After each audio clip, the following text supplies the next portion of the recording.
We just want you to stop bashing contrast. We want you to start mining it and managing it and adoring it in the way you did when you made the decision to come to participate within it.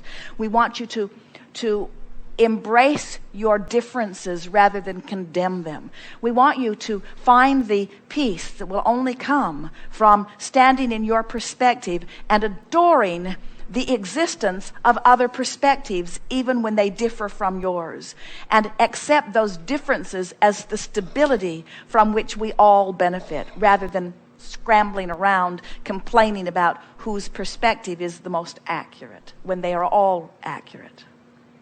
Contrast by its nature is fantastic. So you go to a buffet and they've got two things. You can have that or that. I think I'll go to another buffet where they have more to choose from. So call contrast choices. Call it variety rather than contrast. It's variety. Because the only thing that makes contrast feel bad is your poor choice. Really good, wasn't it? What makes contrast not feel good is choosing poorly. And what does choosing poorly really mean? I've chosen different from who I really am and what I really want.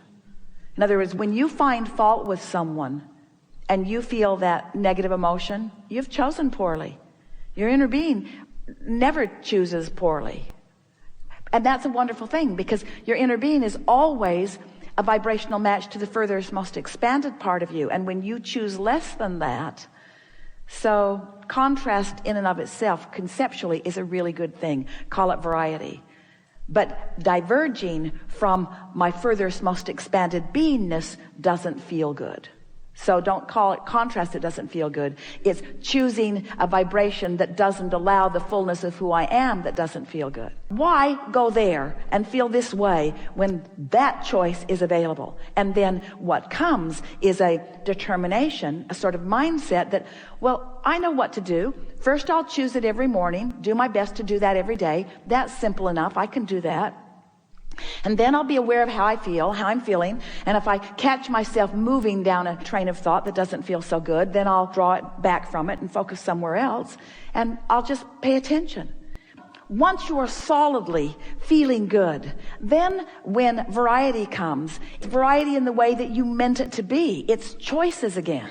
Every thought you have that's contrasting doesn't have to feel bad.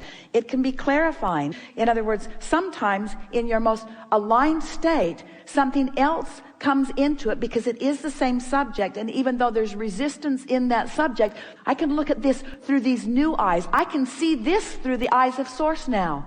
And anytime you look at anything not through the eyes of Source, it always feels intolerable by comparison.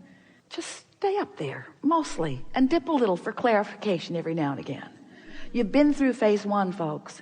You don't have to go back to phase one. You don't have to justify or rationalize or defend, and most of all, you cannot explain it to anybody. What's the distinction between complaining and making a request? And we say, big distinction, isn't it?